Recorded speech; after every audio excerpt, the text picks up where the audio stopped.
Dugong buwan, ang panahon kung saan nasa pinakamataas na antas ng kapangyarihan ang mga nilalang ng dilim, tulad ng isang gabunan. Tumatakbo si Rosalinda habang kalong-kalong ang sanggol.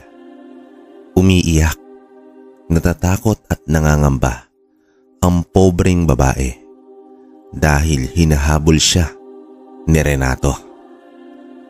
Isang aswang na gabunan, umaalingaw-ngaw sa napakatahimik na gubat, ang halakhak ng demonyo na nagnanais makuha ang sanggol ni Rosalinda. Sa isang yungib naroroon ang mag-asawang si Joseph at Marcin. Aligagang naghihintay kay Rosalinda. Sa pagdating ng babae, ay agad naman na ibinigay ang sanggol kay Joseph. "Umalis na kayo. Sige na, bilisan nyo na." Pakiusap dito ni Rosalinda. Tumungo naman sa kaloob-looban ng yungib ang mag-asawa. Si Marcin ang nauna habang hawak ang sulo at nakasunod naman si Joseph na karga ang sanggol. Sa kanilang pagtakbo ay nag-umpisang nagsigalaw ang mga baging na nagsasara sa yungib na iyon. Habang sa bukana ng yungib ay nakatayo naman si Rosalinda habang nakasaliw ang mga kamay sa hangin na nagbibigay buhay sa mga baging na sumara. Sa kabilang banda naman ay natatanaw na ni Marcin ang lagusan ng yungib na iyon. Ang lugar kung saan nababalot ng kalasag ng mga engkanto na nagbibigay proteksyon sa mag-asawa at sa sanggol. Bago tuluyang makapasok sa portal, itong si Joseph ay lumingon muna. At sa isip niya, may nagsasabing makakaasa ang babaeng babaylan na pangangalagaan niya ang sanggol na inihabilin sa kanya. Sa paghaharap muli ni Rosalinda at Renato, ay napangisi na lamang ang babaylan, habang galit na galit naman ang gabunan. Lumundag ang gabunan ng napakataas habang nakaamba ang kanyang kanang kamay na may maitim at matatalas na mahabang mga kuko. Sinalubong naman ito ni Rosalinda ng mahabang baging at pumulupot sa kamay ng gabunan. Nang ibaling ng babaylan ang mga kamay sa ibang direksyon, ay tumilapon doon ang aswang. Nabali ang mga malalaking puno sa lakas ng pagkakahampas nito. Subalit hindi iyon nagpatinag sa aswang. Muli itong bumangon at umangil ng napakalakas. Patakbo itong sumugod kay Rosalinda. Kitang-kita ni Rosalinda ang napakalakas na puwersang bumabalot sa katawan ni Renato. Kung sasalagin man niya o aatakihin ay malalagay lamang siya sa alanganin. Baka ang mas malala ay mapuruhan pa siya. Kaya bago pa man makalapit si Renato ay nagpakawala ito ng puting usok upang linlangin ang aswang. Kung labanan sa pisikal na lakas ay madadaig ni Renato ang babaylan. Kaya aatake si Rosalinda, hindi upang talunin si Renato, kundi upang makatakas. Napatayo na lamang si Renato sa dating kinatatayuan ni Rosalinda. Naglaho na ito sa kanyang paningin hanggang sa lumitaw ang babaylan mula sa ere na nasa kanyang likuran. Ang itinarak ng babaylan ang punyal sa tagiliran ng leeg ng gabunan. Pansamantalang hindi nakagalaw ang gabunan at ginamit itong pagkakataon upang tumakas. Naiwan sa gitna ng gubat ang gabunan habang umaangil ito ng napakalakas. At dito, tuluyan ang naglaho ang babaylan. Si Rosalinda ay isang babaylan na nakapangasawa ng isang ordinaryong lalaki. Isa din siyang pinuno sa isang maliit na nayon sa kabundukan ng Sierra Madre.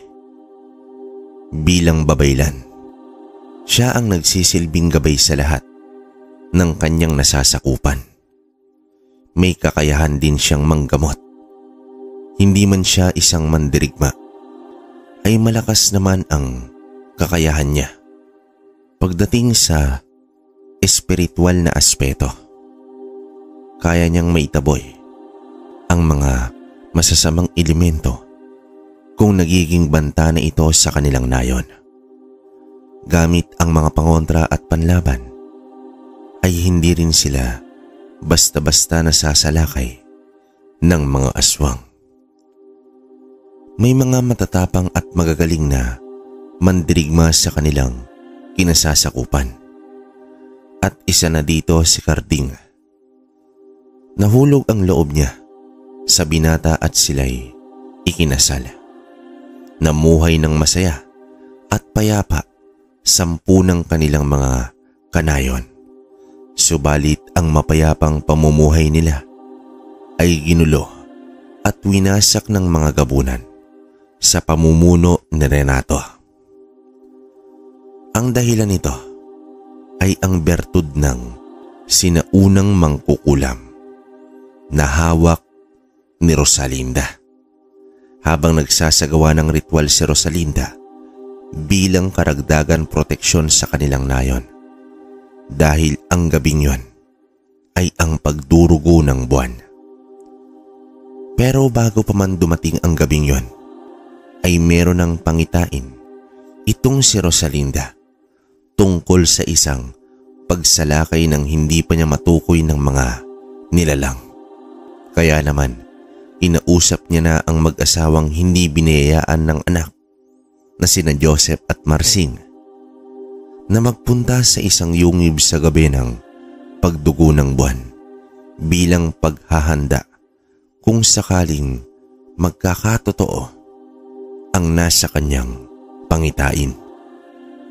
Inatasan ng babaylan ang mag-asawa na iligtas ang kanyang anak, habang nakikipag-ugnayan naman siya sa mga kaibigang engkanto na bigyan ng proteksyon ang mag-asawa at dalhin sila sa lugar na malayo sa Sierra Madre. At nangyari nga ang inaasahan ni Rosalinda. Sa tulong ng mga mandirigma sa pamumuno ni Carding ay nilabanan nila ang mga gabunan hanggang sa pinakauling patak ng kanilang dugo. Ibinuhis ni Carding ang kanyang buhay upang patakasin ang kanyang asawa at maging ang anak. Napakalakas ng pinuno ng gabunan na si Renato. Minsan na rin siyang natakasan ni Rosalinda. Maraming taon na ang nakalipas, kaya sa kanyang pagbabalik ay siniguro niya na ang kanyang tagumpay. Ngunit sa muli ay natakasan pa rin siya ng babaylan. Naubos ang mga naninirahan sa nasabing nayon. Hindi umubra ang kahusayan ng mga mandirigma laban sa mga gabunan. Isang madaling araw, sa lugar ng Nueva Ecija, kumatok sa pinto si Joseph.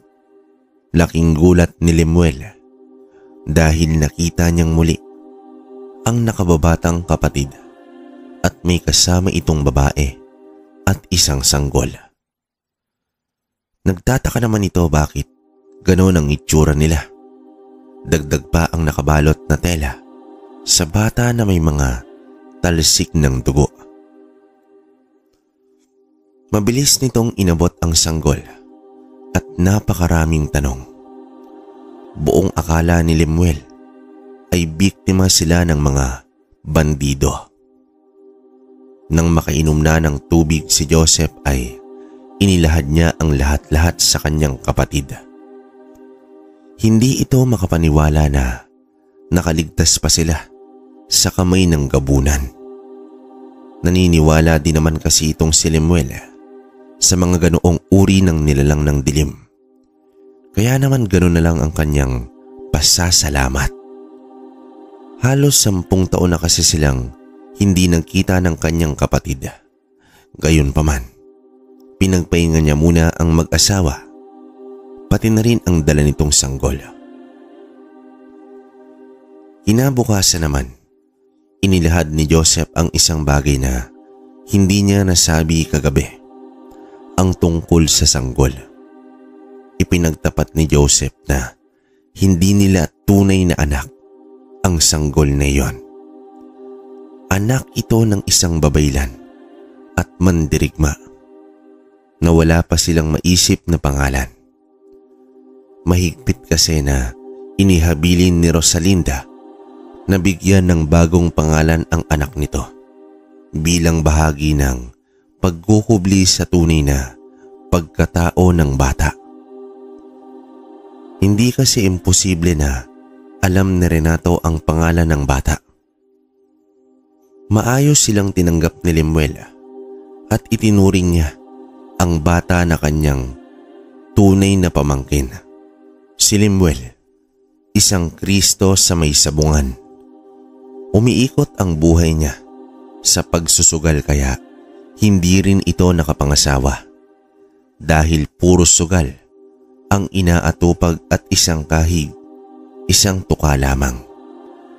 Upang hindi sila magiging pabigat kay Lemuel, ay nag-aalok ng serbisyo si Joseph sa mga tao bilang tagalinis, tagaakyat ng nyog, tagagapas ng palay, o kahit ano na pwedeng mapagkakakitaan.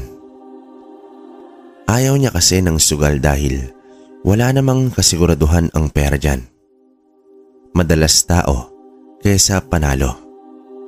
Habang si Marsing naman ay nagtatanim ng kamote at iba pang gulay. Ginagawa niya iyon upang may maibenta kahit papaano. Tila naging swerte sa kanila ang bata dahil sa unti-unting umayos ang buhay nila. Nakakuha ng isang regular na trabaho si Joseph sa isang koprahan.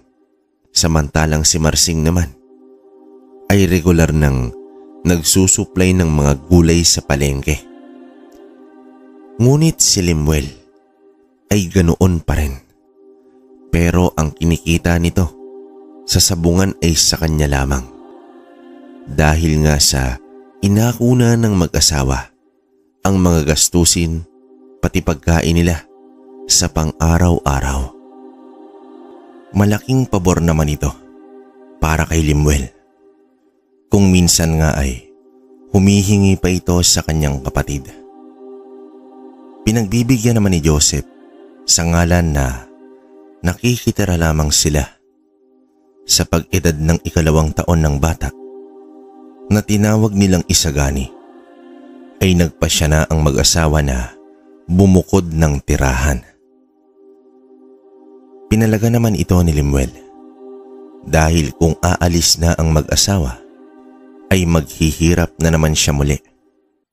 Pero buo na talaga ang desisyon ng mag-asawa na bumukod na ng tirahan. Wala na ring nagawa si Lemuel kundi ang pumayag, subalit ito pala ang ugat sa galit ni Lemuel sa kanyang kapatid. Wala kang kwenta, Joseph. Matapos ko kayong binigyan ng masisilungan, iiwan nyo na lang ako basta-basta. Wika nito sa kanyang sarili habang papalayo na ang mag-asawa. Nasa iisang baryo lang naman sila pero nasa dulo na sila, Joseph.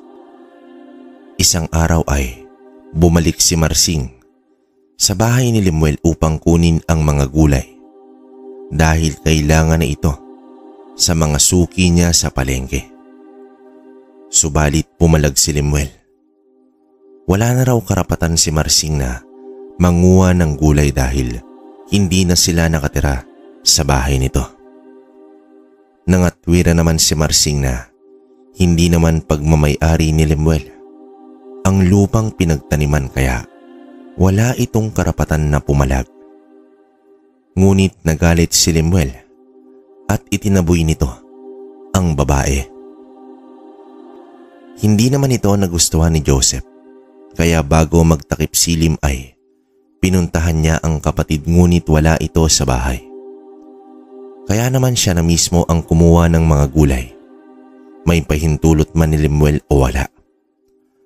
Kinaumagahan ay sumugod si Lemuel sa bahay nila Joseph. Galit na galit at tinawag pa sila nitong magnanakaw. Kuya Lemuel, huwag ka namang magsalita ng ganyan. Mga pananim namin yan. Pagbalag dito ni Joseph. Mga wala kayong utang na loob. Matapos ko kayong patirhain sa bahay ko. Nanakawan niyo pa ako. Bulalas naman ni Lemuel. Hiningi nito ang kinita sa gulay ngunit hindi pumayag si Joseph dahil hindi naman sa kanya ang pananim. Ang umagang iyon ay ang pagsisimula sa hidwaan ng dalawang magkapatid. Pero bilang nakababatang kapatid ay ayaw naman ni Joseph na magtagal ang kanilang hidwaan kaya siya na ang nagparaya. Nagtungo naman ito sa bahay ng kapatid at humingi ito ng tawad. Kasabay nito ay ang pag-abot ng konting halaga. Napangisi naman si Lemuel dahil iniisip niya ay nasindak niya ang kanyang kapatid. Samantala, lumalaki na si Isagani at naging mabait ito at masunurin sa magulang. Hanggang sa umabot ito sa pagkabinatilyo. Pagkatapos sa oras ng eskwela, ay tumutulong naman ito sa kanyang ina sa mga gawaing bahay. Siya ang nakatoka sa pag-iigib ng tubig sa may bukal. Bilang isang binata ay may mga pagkakataon na nagiging pasaway din ito gaya sa pangkaraniwang kabataan. Isa sa mga kinagagalitan ni Marsing ay ang pagkamahilig nito sa pag-akyat sa mga puno at pakikipagtagisan ng lakas. Minsan nga ay umuuwi ito na may mga sugat at pasa sa katawan. Pero ang lahat ng iyon ay laro lang naman. Pero bilang ina, hindi nito ikinatuwa na may kitang may mga bugbog ang kanyang anak. Ako Joseph, tingnan mo nga yung anak natin. Sabog na naman ang nguso. Ginagawa ba namang laro ang pakikipagsuntukan? Sumbong ng kanyang ina. Inay, tagisan po yun ng lakas. Hindi talaga may iwasan na magkaroon ng sakitan.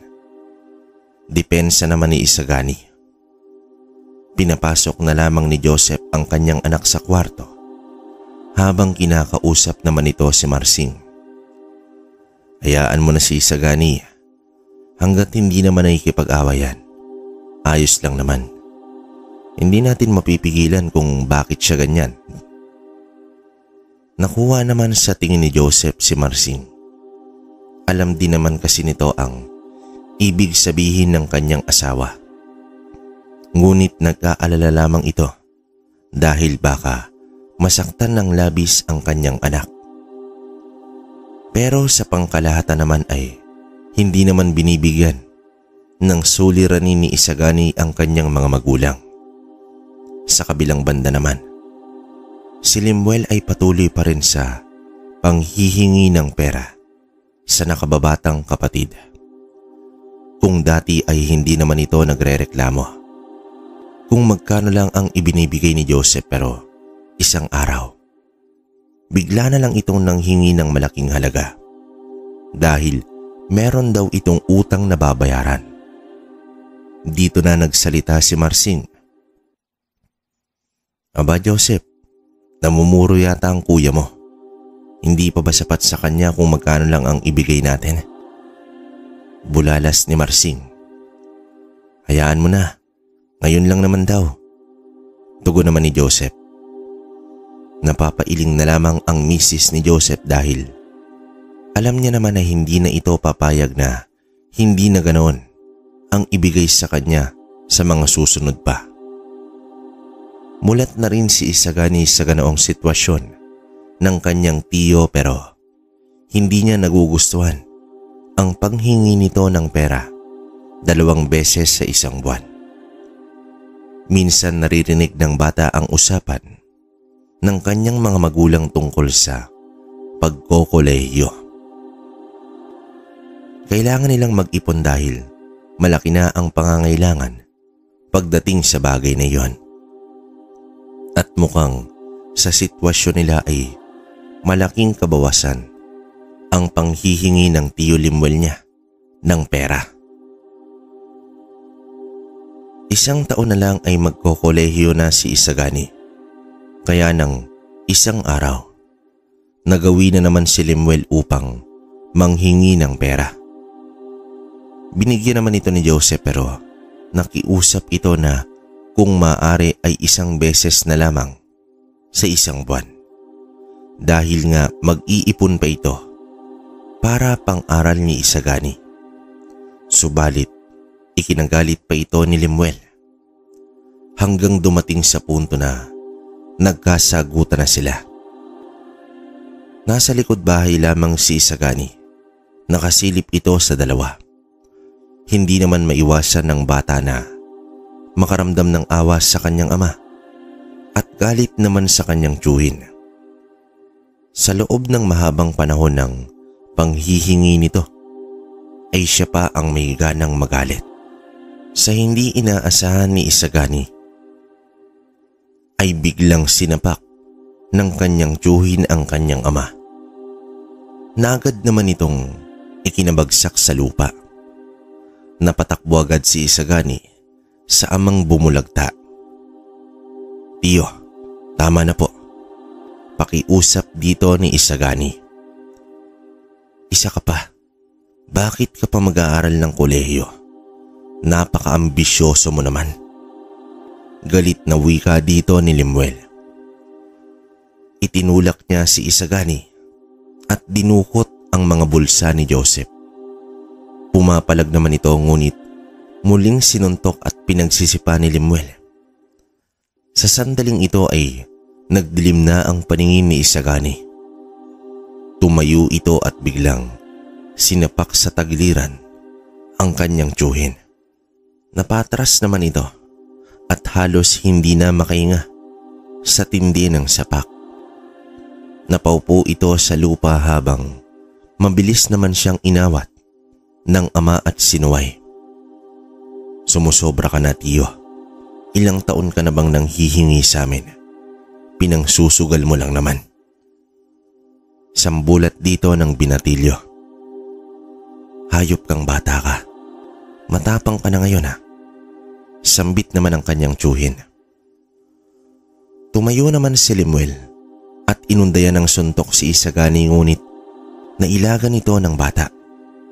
At pinatid nito ang tiyuhin na agad naman napatihaya sa lupa. Tumakbo sa likod bahay si Isagani at sa pagbalik nito ay may dala na itong isang itak. Sa takot naman ni Limuel ay mabilis din itong tumakbo. Hindi pa tayo tapos, Isagani. Humanda ka sa akin. Sigaw nito habang tumatakbo papalayo. Agad naman inagaw ni Joseph ang itak at pinagsabihan ang anak na hindi tama ang kanyang ginawa. Nangatwira naman si Isagani na ang ginawa ng kanyang tiyuhin ang hindi tama at hindi siya makakapayag na basta-basta na lang saktan ang kanyang ama. Napayakap na lamang si Joseph dahil kitang-kita niya ang galit sa mga mata ni Isagani. Sa isang saglit ay nakita niya ang mukha ni Karding kay Isagani. Isang napakatapang na mandirigma si Carding. Kahit ordinaryong tao lamang ito, ay marami na itong napatay na aswang. Hindi imposible na manahin ni Isagani ang katapangan ng kanyang tunay na ama. Nang may masmasan si Isagani ay humingi naman ito ng tawad sa kanyang ama. Kung hindi lamang daw siya sinaktan ni Limuel ay hindi naman daw siya kikilos. Nangako naman si Isagani na poproteksyonan niya ang kanyang ama at ina sa lahat ng uri ng panganib. Isang hapon, nagkakatuwaan ang magkaibigan na manguha ng mangga at mabilis naman umakyat si Isagani habang ang dalawang kaibigan ay tagasalo ng mangga. Nang biglang dumating si Limuel. Sa laki ng katawan at tangkad ng lalaki ay nakakasindak talaga ang itsura nito. Itinaboy niya ang mga bata at nagsipagtakbuhan ang mga ito. Hindi naman nagustuhan ni Isagani ang pangtataboy ni Limuel sa kanyang mga kaibigan. Hinawakan ni Limuel ang katawan ng puno at inuga ito ng malakas. Napakapit naman ng gusto si Isagani sa mga sanga ng puno. Tumatawa pa si Limuel habang nakikita nito na nahihirapan na ang kanyang pamangkin. Pero imbis na matakot ay tahimik lang si Isagani at sa hindi inaasahan ni Limuel ay tumalon ang binatilyo at lumapag mismo sa kanyang harapan. Mabilis din siyang itinulak ni Isagani na agad namang napatras. Sa galit ni Limuel ay sinugod niya ang binatilyo. Ngunit sinalubong naman siya ng ngampas ni Isagani gamit ang isang sanga ng mangga. Hindi siya tinigilan ng binatilyo sa paghampas ng sanga hanggang sa magkabali-bali na ito sa kanyang katawan. Hindi naman makapaniwala si Limuel sa nakita niya sa kanyang pamangkin. Gulat itong nakatitig sa binatilyo na nooy galit na galit na. Tila kakainin na siya ng buhay. Nakatayo sa harapan niya ang binata na nakakuyom ang dalawang kamao. Napaatras naman si Limuel at tumakbo. Hindi niya maintindihan ang kilabot na kanyang naramdaman. Lumapit naman ang mga kaibigan ni Isagani na nakakubli lamang sa mga puno. Humanga sila sa katapangan na ipinakita ng kanilang kaibigan. Lalo na ang pagtalo nito mula sa itaas ng puno na ni hindi man lang nawala ng balanse sa paglapag sa lupa. Natakot man si Limuel pero hindi ito nagpatinag dahil hindi ito titigil hanggat hindi makakaganti sa kanyang pamangkin. Habang pupunta ng bukal si Isagani ay sinundan niya ito.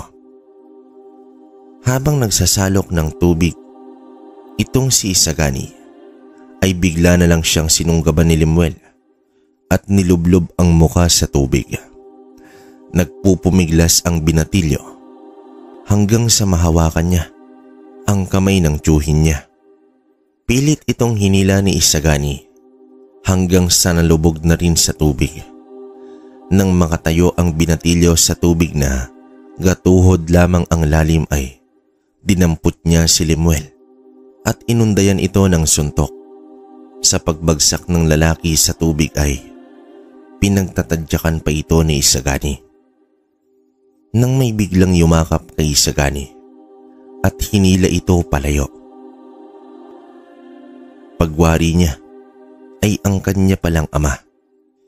Pinigilan nito ang anak habang nagpupumiglas ang binatilyo. Agad din na inahon ni Joseph ang kapatid na halos mawalan na ng malay. "Papatayin ako ng anak mo, Joseph. Demonyong batang yan," wika ni Limuel habang nakadapa ito sa may pangpang.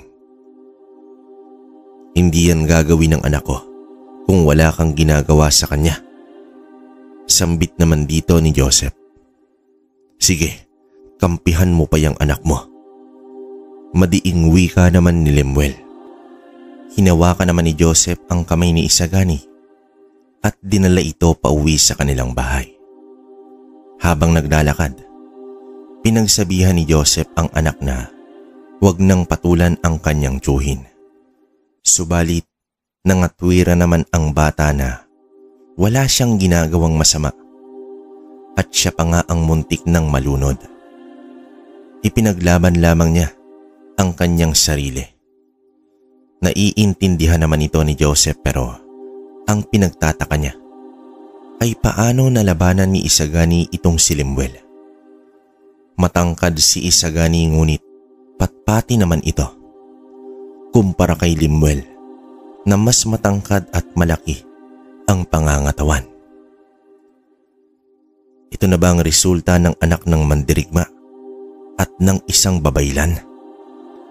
Pagtatanong ni Joseph noon sa kanyang sarili. Lumipas ang ilang linggo ay sumali sa tagisan ng lakas si Isagani na ginanap sa bisperas ng piyesta. Tinanghal na kampyon ang binatilyo at sa kanyang pag-uwi ay may tumawag sa kanya.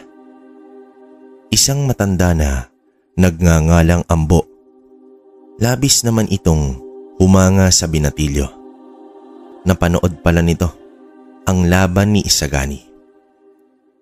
Alam mo bata, mahusay ka kaso sayang naman ang galing mo kung hanggang dyan ka lang. Wika dito ng matanda. Ano pong ibig niyong sabihin? Pagtatanong niya sa matanda.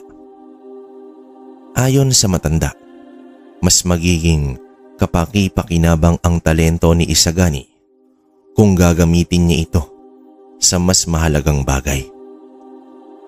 Inilahad niya kay Isagani na isa siyang albularyo at nais niyang maging antingero ang bata. Kung nanaisin niya, ay isasama niya ito upang kumuha ng mutya. Pero kailangan niyang sumailalim sa pag-aaral ng lihim na karunungan at aabutin ito ng ilang taon. Naku po, salamat na lang po. Ayaw ko pong may walay sa aking mga magulang. Tugon dito ni Isagani. Kung magbabago ang desisyon mo, puntahan mo ko sa dulo ng ilog. Naroroon ang aking munting tirahan. Pagpapaalam ng matanda at tumalikod na ito. Tumuloy na rin si Isagani pero napaisip siya dahil ang alam niya sa mga antingero ay may pambihirang kakayahan ang mga ito. May kilala din siya sa kanilang lugar na nagtatangan ng mga anting-anting pero hindi naman niya iyon kailangan at ayaw niyang malayo sa kanyang pamilya. Hanggang isang araw, akmang lalabas ng bahay si Marsing nang biglang dumating si Lemuel. May dala itong itak at itinulak pa si Marsing. Agad naman pumasok ng bahay ang kapatid ni Joseph. Wala nang salita pa ay sinugod niya ng taga si Isagani na nasa hapagkainan pa. Mabuti at nakailag agad ang binatilyo. Papatayin kitang demonyo ka. Galit na sambulat ni Lemuel. Humarang naman si Joseph at pinatakbo na ang bata. Agad namang lumabas sa pinto ng kusina si Isagani at tumakbo na ito palayo at nagkubli na sa mga puno. Sapat na layo lamang upang matanaw niya pa ang bahay nila. Tumabi ka dyan, Joseph. Papatayin ko ang batang yan. Sigaw dito ni Lemuel. Nakiusap naman si Joseph na tigilan niya na si Isagani. Nagmamakaawa pa ito sa kanyang kapatid. Sa oras na makita ko pa ang batang yan, gigilitan ko siya ng leeg. Pagbabanta pa ni Lemuel. Halos mahimatay naman itong si Marsing sa labis na takot. Nakahinga lang ito ng maayos nang makaalis na ang kapatid ni Joseph. Napaiyak na lamang ang kanyang ina. Sa takot at pangamba, tumitindi na talaga ang awayan ng magtiyo dahil umabot na ito sa ganitong sitwasyon. Joseph, bumalik na lang tayo sa Sierra Madre. Hindi naligtas ang anak natin. Pakiusap dito ni Marsing. Mas delikado si Isagani doon. Alam mo naman yan, di ba? Tugon pa ni Joseph. Ilang saglit pa ay pumasok na ng bahay ang binatilyo. Agad siyang niyakap ng kanyang ina na umiiyak pa rin sa puntong iyon. Sa kanyang paghihiga ay napagtanto ni Isagani na talagang papatay na siya ng kanyang mismong tiyuhin. Ang tanging paraan na naisip niya ay lumayo muna sa lugar. Ngunit saan nga ba siya pupunta? Sumagi sa isip nito ang matandang albularyong nakausap niya minsan. Pagsapit naman ng umaga, ay kinausap ng binatilyo ang kanyang mga magulang. Tungkol ito sa kanyang balak na umalis muna sa kanilang lugar. Agad namang pumalag si Marsing kung aalis siya, ay aalis silang lahat. Inay, nandito po ang kabuhayan natin. Kaya ko naman ang sarili ko at hindi naman po ako mag-iisa. Wika pa dito ng binatilyo. Ipaniliwanag ni Isagani na tatanggapin niya ang alok ni Mang Ambo na isang albularyo. Kilala pala ito ni Joseph sa kanilang pagtatalakay sa desisyon ni Isagani ay dumating na naman si Lemuel.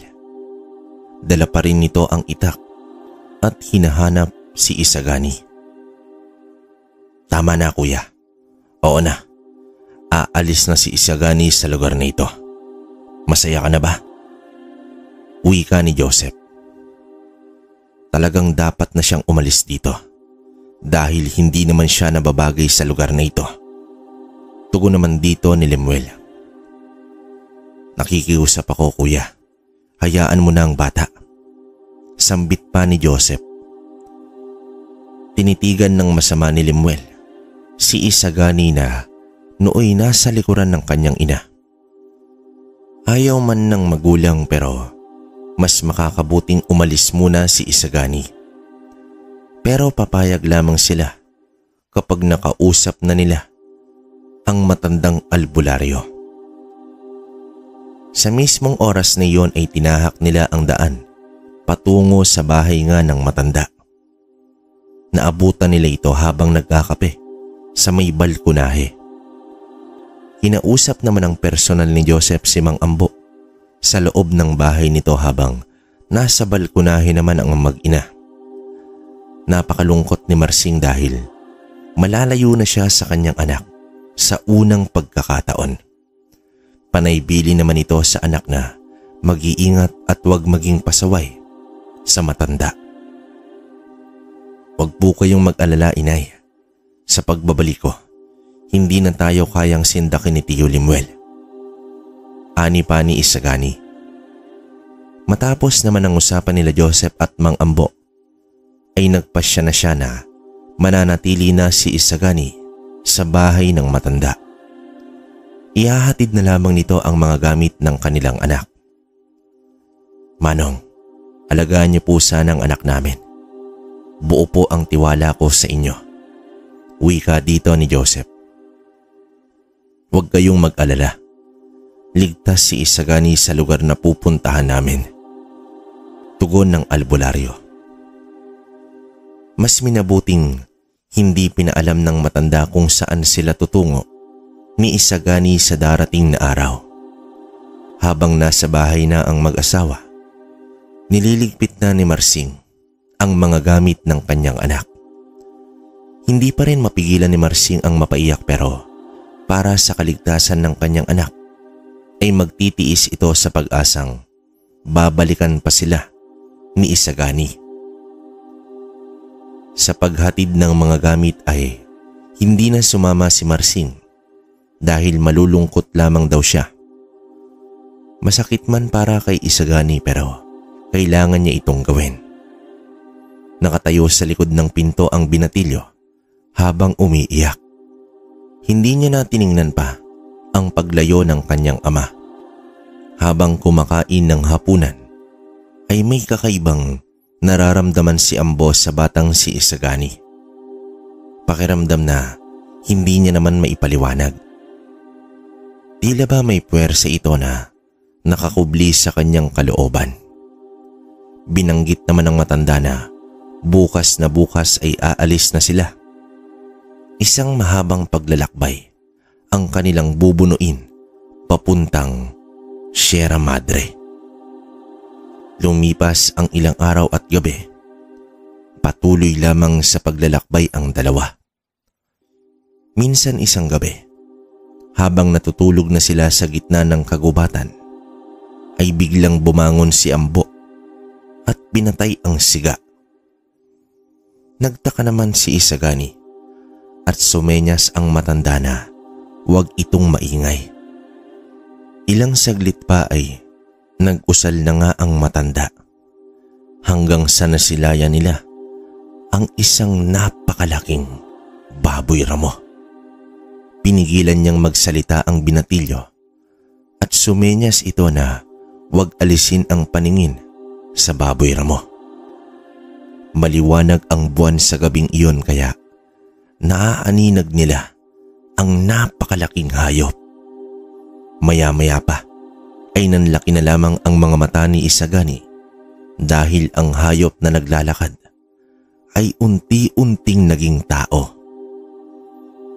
Patuloy itong naglalakad na walang saplot sa katawan. Nang mawala na ito sa kanilang paningin, ay nagtanong si Isagani. Ayon sa matanda, ang lalaking iyon ay isang aswang. Inaya na ng matanda na babalik na sila sa pagtulog. Pagsapit ng umaga ay sinabi ni Ambo na isa ang aswang na nilalang ng dilim ang makakalaban ni Isagani kapag ito ay naging isang ganap na antingero na. Tinanong niya ang binatilyo kung handa ba ito na kakalaban ng isang aswang. Hindi naman nakasagot ang binatilyo at batid ng matanda na nagdadalawang isip na ito. Huwag kang matakot, bata. Ang bawat masamang nilalang ay merong katapat. Wika dito ng albularyo. Makalipas pa ang maraming araw, ay nakarating na rin sila sa isang lugar kung saan may mga bakas na may mga naninirahan dati sa lugar na iyon. May mga kubong sira-sira na at nababalutan na ng mga makakapal na damo. Sa mga lugar na pinupuntahan ni Ambo ay hindi maiiwasan na magkakaroon ito ng mga kaibigan, lalo na ang kasangga sa iisang layunin. At isa na rito, ang kaibigan niyang babaylan. Ayon dito, naninirahan siya sa isang maliit na nayon sa kabundukan ng Sierra Madre. Sa katunayan, hindi umalis ang kaibigan niya. Bagkus, nanatiling pinoprotektahan niya ang kabundukan laban sa mga masasamang nilalang.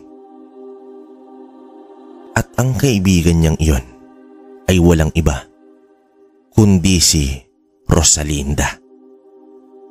Hapon na nang makarating ang dalawa sa dating nayon. Umupo muna sila sa isang sirang kamalig. Batid ni Isagani na hindi nasira ang lugar kundi sinadya itong sirain. Para bang may malaking digmaan ang naganap sa lugar na iyon. Tumayo naman si Ambo at nagsabing huwag siyang sundan. Nag-uusal ang matanda at iniihip sa mga kamay at binabato sa hangin. Paulit-ulit niya iyong ginagawa hanggang sa may lumabas na babae mula sa kakawyan. Napatitig dito si Isagani. Kakaiba ang kasuotan nito kung ikukumpara sa mga damit ng kababaihan. Para itong makalumang tao kung manamit, maraming palamuti sa katawan at may punyal na nakasukbit sa tagiliran. Lumapit ito kay Mang Ambo na nakangiti at nagmano pa. Nabaling ang tingin nito kay Isagani. Habang nagtagpo ang kanilang paningin, ay may kakaibang naramdaman ang binatilyo sa babaeng iyon na kaedad ng kanyang inang si Marsing. Napakaaliwalas at napakagaan sa pakiramdam. Para bang matagal niya na itong kakilala. Tumayo naman si Isagani at marahang lumapit sa dalawa. Ipinakilala naman agad ng matanda ang dalawa sa isa't isa. Isagani, siya ang sinasabi ko sa iyo na kaibigan kong babaylan, si Rosalinda. Nagbigay galang naman agad si Isagani. Nilapitan siya ng babae at hinaplos ang kanyang pisngi. Sigurado ka na ba na nais mong maging antingero? Malumanay na tanong ng babaylan. Tumango naman si Isagani at bigla siyang itinulak ng babae. Agad na tumba ang binatilyo at akma itong tatayo na bigla siyang sinugod ng babae. Panay iwas naman ang ginawa ng binatilyo. Lumaban ka, bata. Lumaban ka. Isipin mo, isa kong kaaway. Paghahamon dito ng babae. Teka lang po, wala pong dahilan na labanan kita. Tugon nito sa babaylan. Laking gulat na lamang ni Isagani nang biglang nakalapit sa kanya ang babae sa napakabilis na paraan. Ang isang antingero ay hindi kailangan na may personal na dahilan upang lumaban. Bulong ng babaylan sa kanya. At sa isang iglap ay nasa malayo na ang babae. Bago ito tuluyang naglaho ay nag-iwan ito ng mga katagang naglalayon. Magpapakita siyang muli kapag may tanga na ang binatilyo. Nagtayo naman sila ng maliit na kubo mula sa mga nasirang bahay sa paligid bilang tirahan. Nagpalipas muna sila ng gabi at kinabukasan ay nagsimula ng maghanap ng mutya. Sa kakayahan ni Ambo ay nakasilay ito ng mutya, ngunit matinding pag-iingat ang gagawin bago ito tuluyang makuha. Ipinaliwanag ni Ambo sa binatilyo na ang puno ng sinukuan ay mapanganib kunin dahil kapag natatamaan ka ng anino nito, ay mapaparalisa ang buo mong katawan at maaaring ikakamatay pa ito. Kaya naman naghintay sila ng gabi na walang buwan. Kabado man pero nilabanan ito ni Isagani. Marahan siyang lumapit sa puno at kailangan lamang niya ng maliit na piraso nito. Nang mahawakan niya ang dahon ay bahagya niya itong hinila at tinapyas ang maliit na sanga gamit ang kanyang punyal. Nang makuha niya na ito, ay kumaripas na siya ng takbo patungo sa matanda. Parehong nakangiti ang dalawa dahil nagtagumpay sila sa pagkuha ng sinukuan. Sa muling pagpapakita ni Rosalinda ay pinagtulungan na nilang sanayin si Isagani sa aspeto ng espiritual at pisikal na laban. Hindi na rin nahirapan pa ang babaylan dahil may angking galing na si Isagani sa labanan. Mas tinuunan nila ng pansin ang espiritual na kakayahan ng binata. Minsan isang gabi, nitanong ni Ambo kung bakit hindi pa tuluyang umalis ng kagubatan itong si Rosalinda. Ayon naman dito, mas maiging magkubli sa lugar na minsan ang sinalakay at winasak ng kalaban dahil tiyak na iisipin ng kalaban na hindi na ito babalikan pa ng mga taong nakaligtas sa digmaan. Pero isa sa mga dahilan ng babaylan ay ang mga alaala ng kanyang mga kasamahan na naubos ng mga gabunan, lalong-lalo na ang alaala niya kay Karding. Naitanong din ng matanda kung may anak ba sila ni Karding. Tugon ng babaylan, nasa malayo at maayos na kamay ang kanyang anak. Mas nanaisin niyang malayo rito kesa dadanasin ng kanyang anak ang kalupitan ng mga gabunan. Mas mabuting mamuhay ito ng normal kasama ang mga pangkaraniwang tao. Sa usapan ng dalawa ay nakikinig lamang si Isagani habang nagpapatalas ito ng kanyang punyal. Lumipas pa ang maraming taon. Ganap ng binata si Isagani. Lumaki na rin ang katawan nito at banat na sa pakikipaglaban sa mga aswang. Subalit lingid sa kalaman ni Isagani ay sinanay pala siya ni Rosalinda upang muling harapin si Renato. At si Isagani ang gagamitin niyang mandirigma upang tuluyang magapi itong si Renato. At kapag nangyari iyon, ay hahanapin niya na ang kanyang anak na iniwan sa mag-asawang Marsing at Joseph.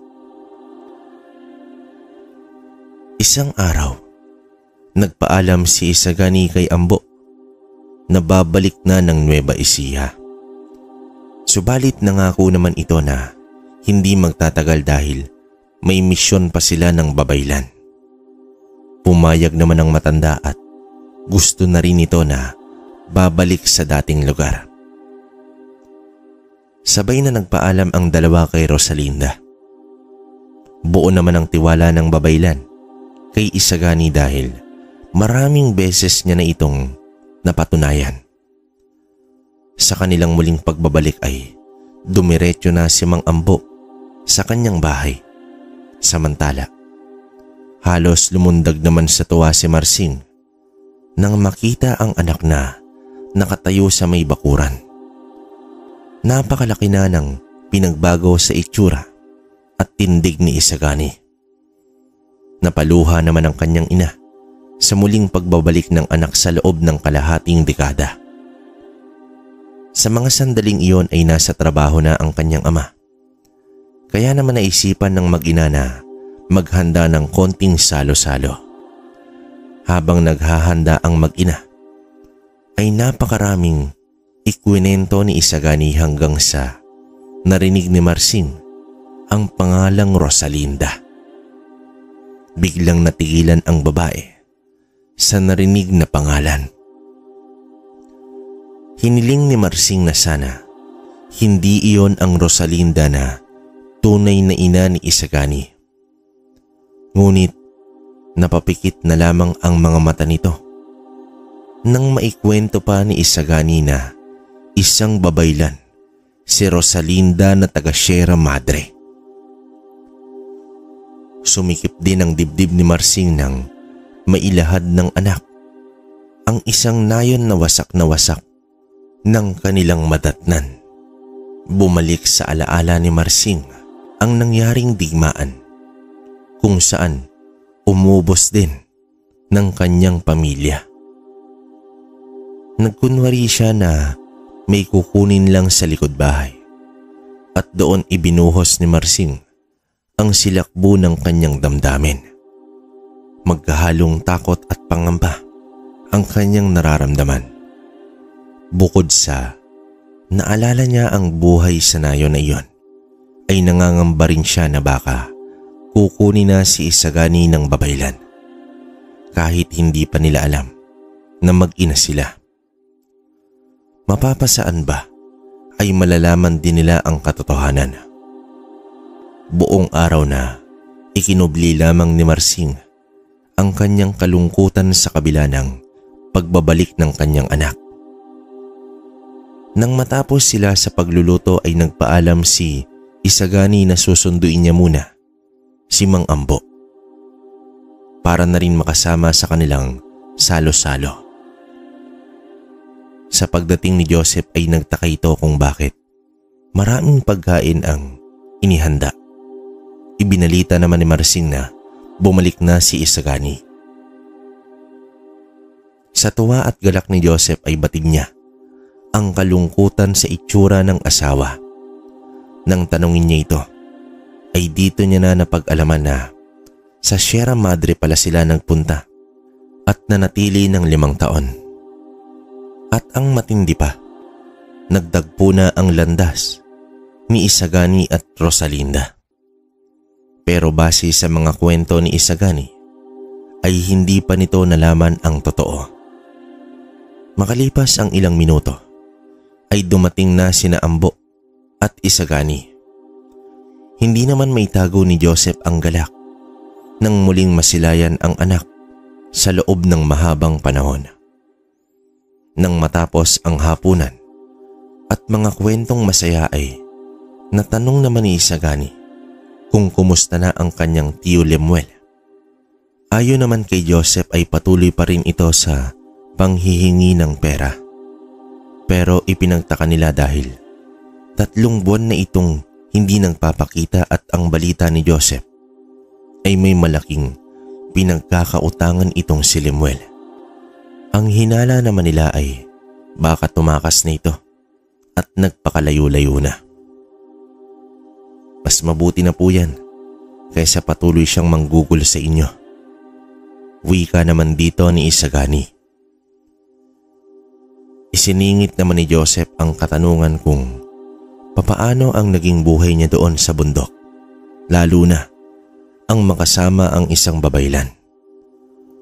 Ngumiti naman si Isagani at sinabing napakabait ni Rosalinda at napakagaling na guro. May malasakit at mapag-alaga. Pasulyap-sulyap lang naman sa isa't isa ang mag-asawa. Kinabukasan ay muling ginawa ni Isagani ang mga gawaing bahay niya. Ikinatuwa naman ito ng kanyang ina dahil hindi pa rin ito nalimot ang mga dating gawain. Ngunit binanggit ni Isagani na pansamantala lamang siya sa lugar dahil kailangan niyang bumalik ng Sierra Madre para sa isang misyon. Anong misyon yan, anak? Pagtatanong dito ng kanyang ina. Ayon kay Isagani, kasama niya si Rosalinda sa misyon na tugisin ang isang angkan ng mga gabunan na pinamumunuan ni Renato. Sa narinig ng kanyang ina ay tila ba nang hina ito at nakaramdam ng labis na takot. Alam na alam ni Marsing kung gaano kalakas at kalupit itong si Renato. Pero hindi naman niya iyon nabanggit sa kanyang anak. Mas natakot pa si Marsing kay Renato kumpara kay Lemuel para sa kanyang anak. Napagtanto naman ni Marsing na gagamiting mandirigma ni Rosalinda si Isagani upang ipantapat kay Renato. At ayaw itong mangyari ni Marsing. Sa pag-uwi naman ni Joseph ay inilahad ng asawa ang nalaman nitong balak ng babaylan. Maipapahamak mismo ni Rosalinda ang sariling anak kung magkaganon. Siguro panahon na upang malaman ni Isagani ang buong katotohanan. Wika dito ni Joseph. Sa pagsapit ng umaga, ay balak nang sabihin ng mag-asawa ang tungkol sa tunay na pagkatao ni Isagani. Subalit, isang napakalakas na kalabog ang narinig nila sa kanilang dingding. Binato pala ito ni Lemuel.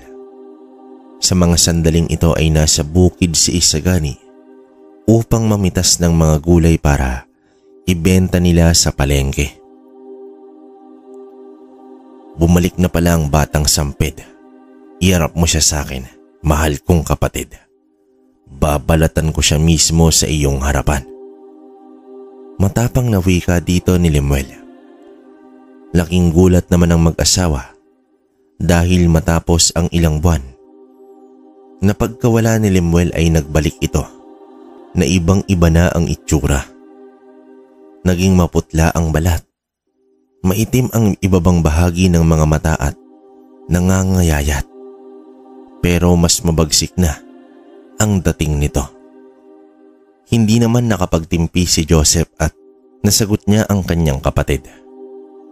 Nagkaroon ng sagutan ang dalawa hanggang dumating si Isagani mula sa likod bahay at nagkubli muna ito doon. Hinintay niya na may gagawing masama ang tiyuhin niya at tiyak hindi niya ito palalampasin hanggang sa may narinig si Isagani na hindi niya inaasahan. Hanggang ngayon ba, mas matimbang pa rin sa'yo ang batang yon kaysa sa sarili mong dugo? Wika dito ni Lemuel. Tumigil ka na, Lemuel. Umalis ka na dito. Sambit dito ni Joseph. Bakit hindi mo siya ibalik sa nanay niyang babaylan? Magugulo lang ang buhay niyo dahil sa ampon na yan.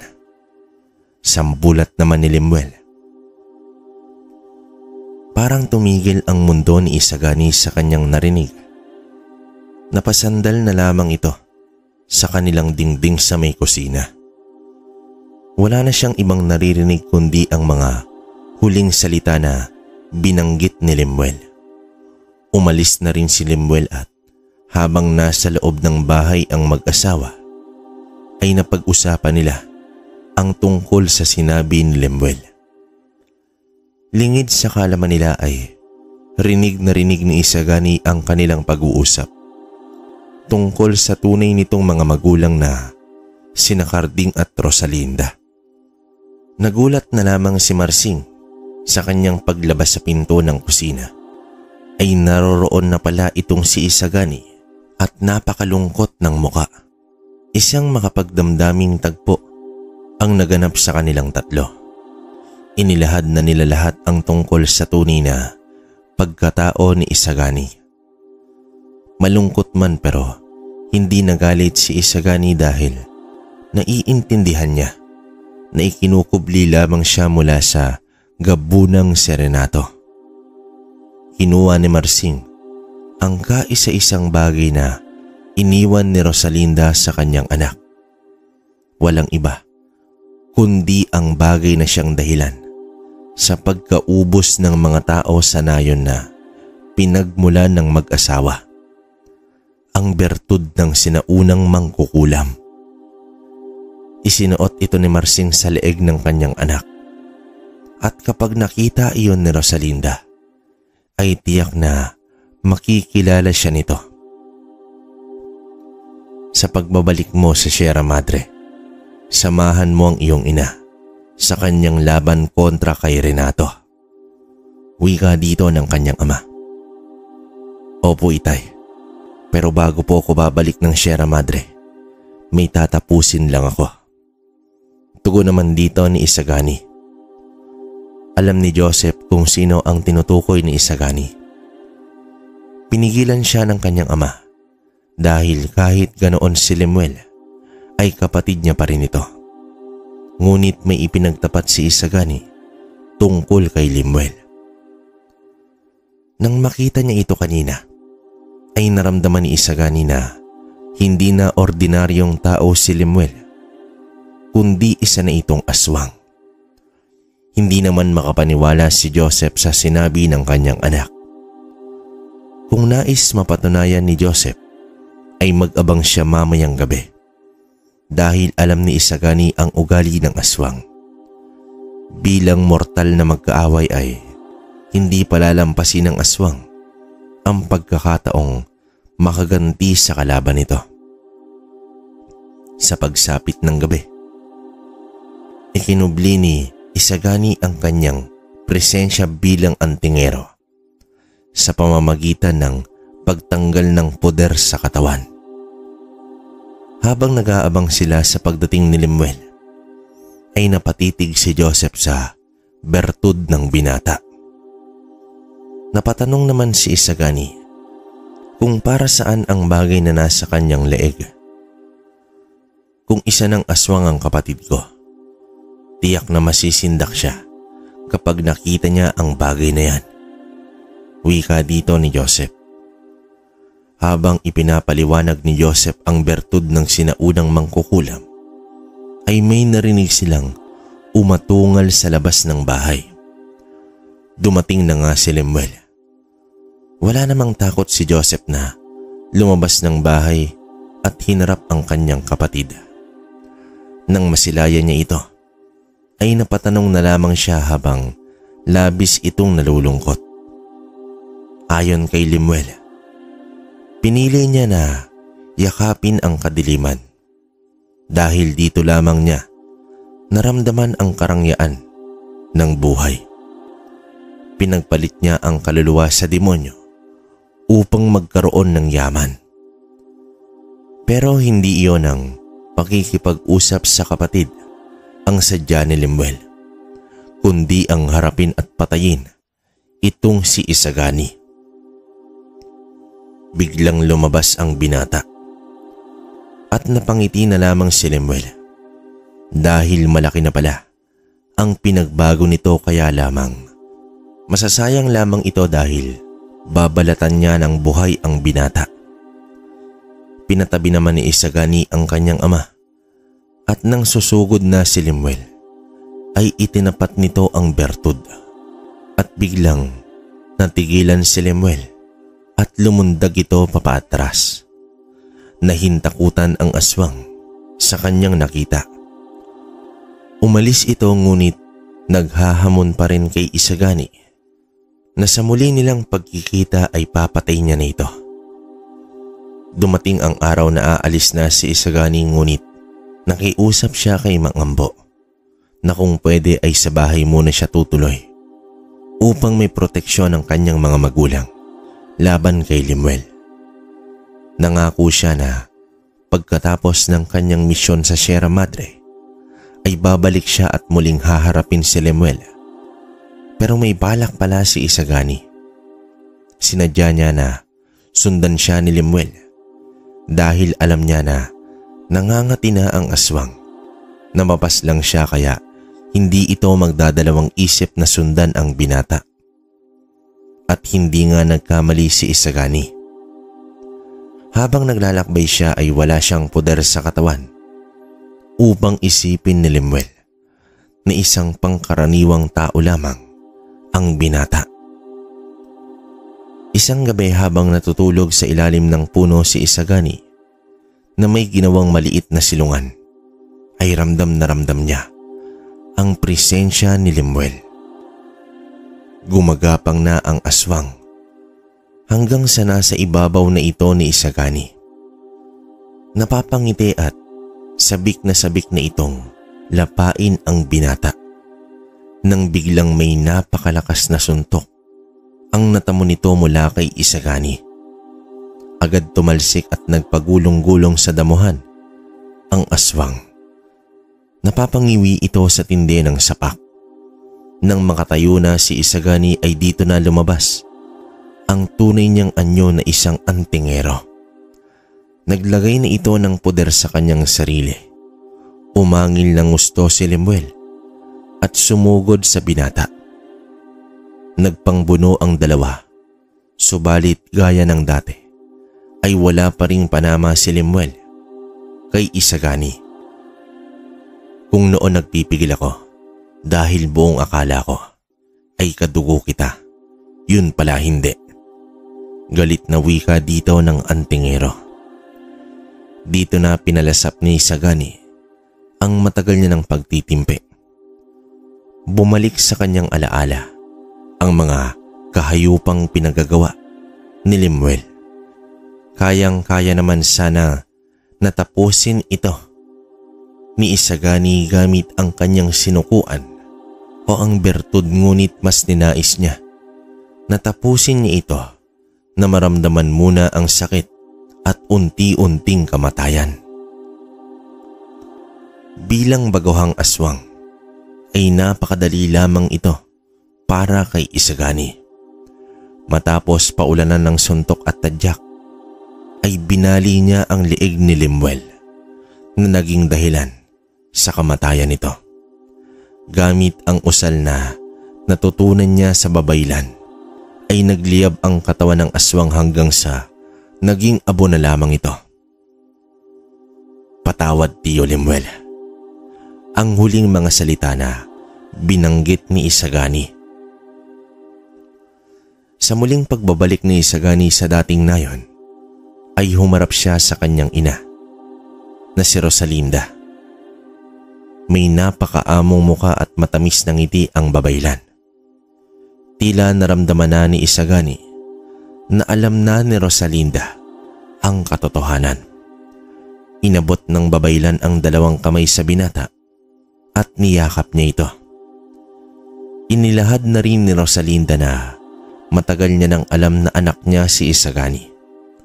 Sa unang beses pa lang na nasilayan niya ang nooy binatilyo pa ni Isagani ay malakas na ang lukso ng dugo ang nararamdaman ni Rosalinda.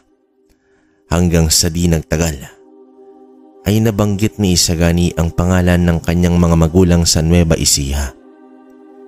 Hindi naman ito pinaalam ng babaylan dahil ayaw niya itong makasagabal sa pagsasanay ni Isagani.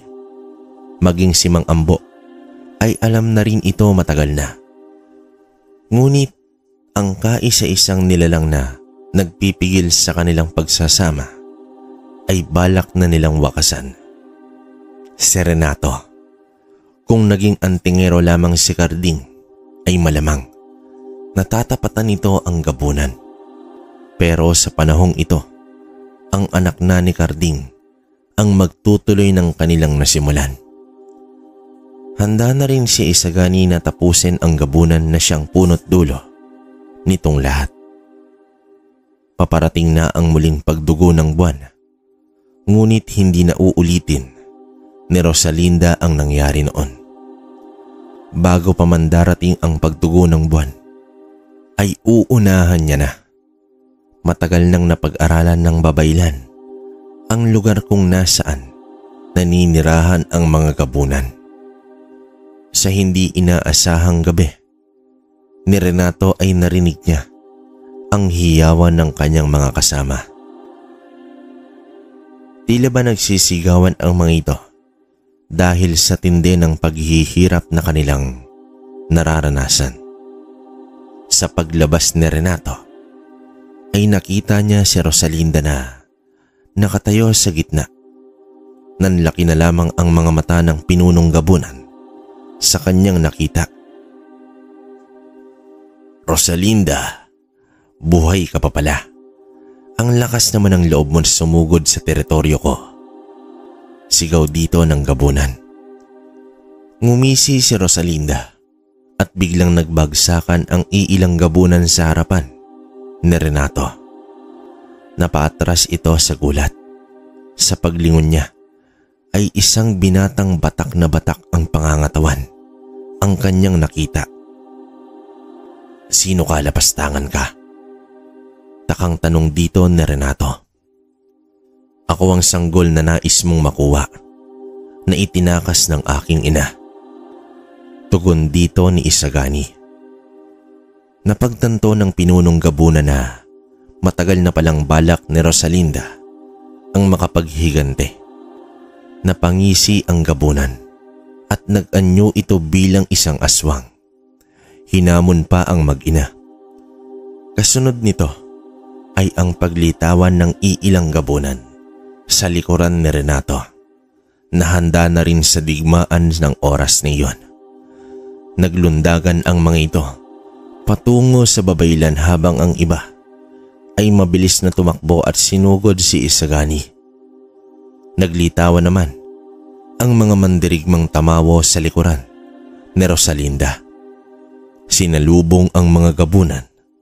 Samantala, naglabas ng punyal si Isagani at nakipaglaban na sa mga gabunan. Magkaharap na ang babaylan at ang pinunong gabunan. Sa pagkakataong ito, tatapusin na kita, Renato. Wika dito ni Rosalinda.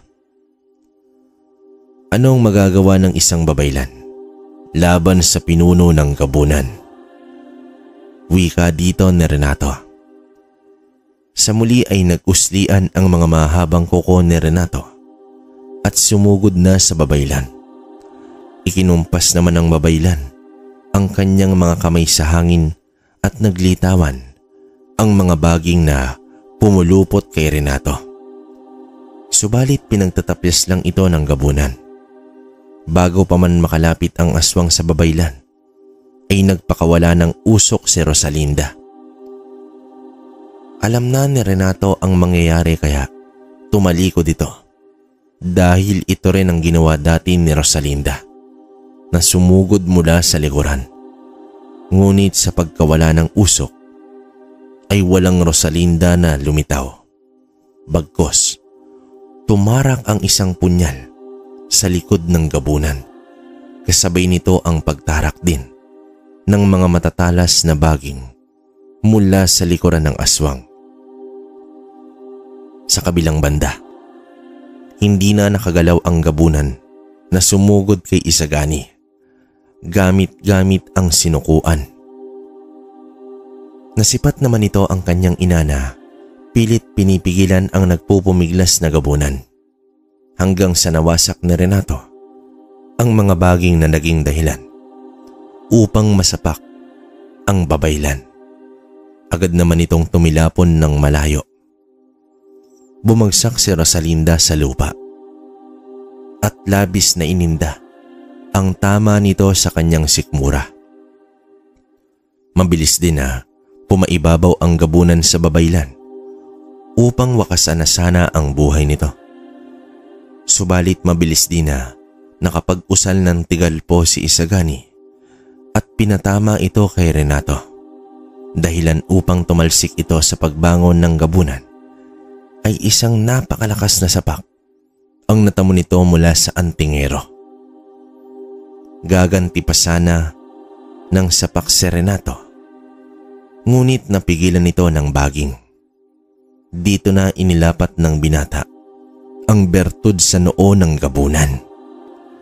Sumigaw ng matindi si Renato at dali-dali namang ibinagsak ni Isagani ang sinukuan sa mismong kinatatayuan ng aswang. Naparalisa ang katawan nito at agad na lumapit si Rosalinda at walang atubiling pinihit nito ang ulo ng aswang pabaliktad. Tapusin mo na anak, sambit dito ng babaylan. Itinarak ni Isagani ang punyal sa mismong dibdib ni Renato na agad nitong ikinawala ng buhay. Gaya ng ginawa noon ni Renato, ay winasak ng mag-ina ang nayon ng mga gabunan at tinupok nila ito ng apoy. Sa wakas ay natapos na ang nag-iisang tinik sa buhay ng babaylan. Muling nagsama ang mag-ina. Nakapiling din ang mag-asawang Joseph at Marsing. Ngunit ang pakikipaglaban ng dalawa sa mga nilalang ng dilim ay nagpapatuloy pa.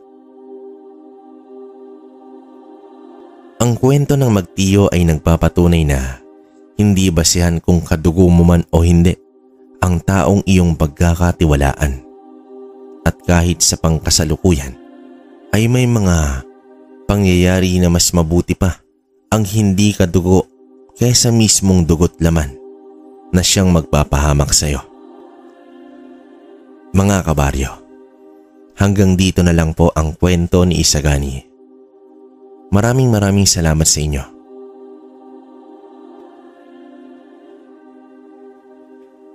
Okay, bago ang lahat, magandang umaga, gabi, hapon sa inyo mga kabaryo. No? Sana okay lang kayo habang pinakinggan nyo yung istorya natin ngayong araw. No? So, grabe no, ang hirap magbigay ng komento sa mga ganitong kwento kasi nga isipin nyo, napakalakas ng bida natin kung tutusin. Si Rosalinda palang nababaylan, di ba? Tapos ang tatay ni Isagani is si Carding na mandirigma. Alam naman natin na nung mga panahon nila napakalakas niyan. Saka, yun nga, itim na bertud ng sinaunang mangkukulam. Alam niyo naman kung gaano kalakas yan.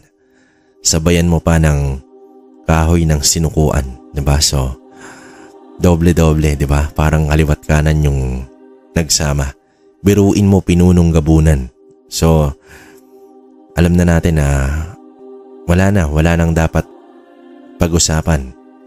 Kasi pinatay mismo ni Isagani ang pinuno ng gabunan. Gaano kalakas to si Isagani, diba? Ginabayan. Biruin mo, ginabayan ng albularyo. Ginabayan pa ng mismong nanay niya na babaylan. Grabe, antingero. Wala masabi, kabaryo. Ayoko na rin magbigay ng mahabang komento kasi alam niyo naman, napansin niyo naman yung kwento natin, napaka-siksik sa kaalaman. So, yun. Nakakalungkot lang namatay si Lemuel na ayoko naman sanang gano'n na parte pero alam ko darating doon kasi nga, yun nga lang, ang mali lang niya is niyakap niya yung pagiging aswang para lang sa kayamanan, no? So kayo mga kabaryo, huwag niyong gagawin yun, no? Mas mabuting pagsumikapan natin ang lahat ng bagay. So, yun. Hanggang dito na lang yung komento ko. At nga pala mga kabaryo, yung Facebook page natin, Kwentong Baryo Official, no? Nilagyan ko siya ng official kasi para alam na sa atin talaga, no?